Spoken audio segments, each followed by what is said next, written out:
Okay, and then as a final lesson here, leading into Act 5 of Julius Caesar, here are some of the major things to consider. As I said earlier, in Shakespearean plays, we generally follow a typical pattern of Act 1 always being the setting and conflict, Act 2 always being the rising action, Act 3 is always the climax, Act 4 is usually always the falling action, and here Act 5 is with the resolution, and that is the case here.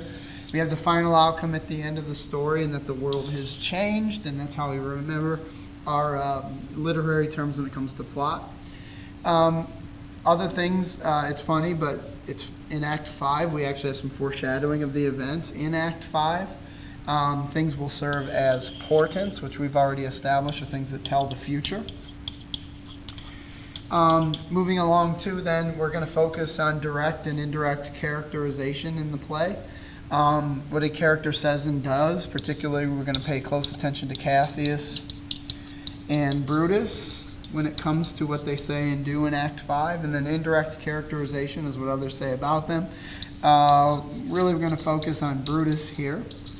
And then we also talk about static versus dynamic characters. Statics are the ones that stay the same, and then dynamic are the ones that change by the end of the play, and we'll draw our little delta sign from our geometry class so that we know that means change.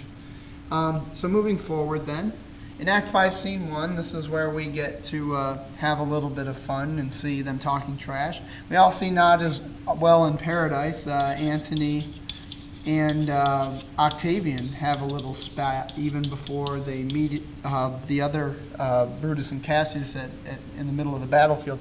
They argue, the key line that you know is, why do you cross me in this exigent? And that's actually Antony speaking. So pay attention, you get the idea that Antony and Octavian themselves are having their own problems. But then they walk up and talk to Mark Antony and Octavius go and talk to Brutus and Cassius. So we have a little bit of a trash-talking session between Brutus and Cassius versus our guy Antony and Octavian. And it closes with the thing, "Oh, you flatterers," which we've realized is a motif from earlier in the play, Acts 1 and 2, we did a video about, and then Acts 3 and 4, and now finally in 5. We also have then the motif, which is a small recurring pattern in a work of literature. We see that Octavius is an avenging hero, and we know that Shakespeare uses this a lot. Somebody gets killed somewhere in the middle of the play. Somebody has to come back and get revenge for the wrongful death of somebody else. The case in point we have is like Hamlet. Laertes is going to get revenge for the death of Polonius. At least he's going to try. And then we're also going to see that in Macbeth, Macduff has to be the avenging hero and save the day. So moving right along then. Another motif then in Act 5 scene when we need to look at is bird watching. Oh my goodness. Here is our guy Calchas, who's posing in a rather pensive mood here. We read about him from the Iliad, and he was the guy that had to predict why Apollo was causing the Achaeans to suffer from plagues and the like. And then we also had Tiresias from a previous play we read, known as Oedipus Rex, the blind prophet. What's really weird, though, is that Oedipus is yelling at Tiresias, and one of the things he says is like, "Oh, your bird watching is not going to work," which I always thought it was really weird, because how can Tiresias watch the birds if indeed he is blind? But who am I to ask questions about the plot? Just a literature teacher. What we have here then is we talk about birds, and one of the motifs is that there was the owl in the marketplace at noon earlier in Julius Caesar, particularly Act 1, Scene 3. And now we're back to this this recurring thing with the different types of birds.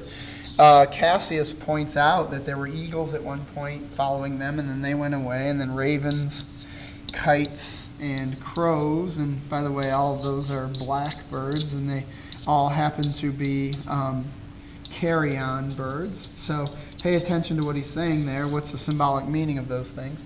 Not to be confused with, say, an NFL game between the Ravens and the Eagles. And then also it's a good note to mention that happy birthday, Cassius. You're going to die. Act 5, final scenes then as we move forward, then as we see that Cassius is choleric to the point of death. And we're going to see how he dies, and he dies because he's choleric, but how does he do it and why? Later on we see young Cato yells, "I am Brutus, know me for Brutus," and the question is, well, why is he doing this? And the Elizabethan audience would have been familiar with the idea that he's trying to buy time for Brutus so that he can either escape or even commit suicide, depending on what he chooses to do. You might want to pay attention to what that is. I think it's kind of funny then that the name of Strato is the guy that ends up holding the sword for Marcus Brutus as he runs on it. Not to be confused with the sword from one of my favorite video games, Final Fantasy VI, or with this guy named Cyan Garamond. We don't really need him. But the point is that he holds the sword, this guy, Strato, holds the sword for him. And then last but not least, we see that our guy Mark Antony says of Marcus Brutus that he was indeed the noblest Roman of them all. So that goes back to that indirect characterization of Brutus, and this is after he's dead. It raises some questions too, because now we want to talk about static versus dynamic characters, and it is fairly apparent to me that the following characters are really static. I know people debate with me, but I believe that Brutus is static. I'm pretty sure Cassius, even though like he goes from being happy to sad and whatever and flies off the handle, I think he stays that way basically the entire play. Perhaps you could rule that he's dynamic because his mood swings aren't so bad at the beginning of the play. But we get to Act 4 and onward, and he's like here, there, and everywhere. But I don't know. That's a debatable feature on whether or not Cassius is static or dynamic. I'd say the number one most dynamic character in this play is Antony. And that's because at the beginning of the play, he's hung over half the time running around in races. And by the end of the play, he's a serious person. In the middle of the play, he gives his emotional speech. But, come to find out, mischief thou art afoot, now take thou whatever course thou wilt. I question his credibility when it comes to the speech. But that's what makes the play interesting. So we've got a lot of static versus dynamic characters. I'd say Octavian is pretty static. Caesar just, even though he goes out with quite a bit of action, I think he's pretty static. To close out with a speech like, "I am as constant as the northern star, of whose true fixed and resting quality," etc. And know that Caesar doth not wrong, and not without reason will he be satisfied.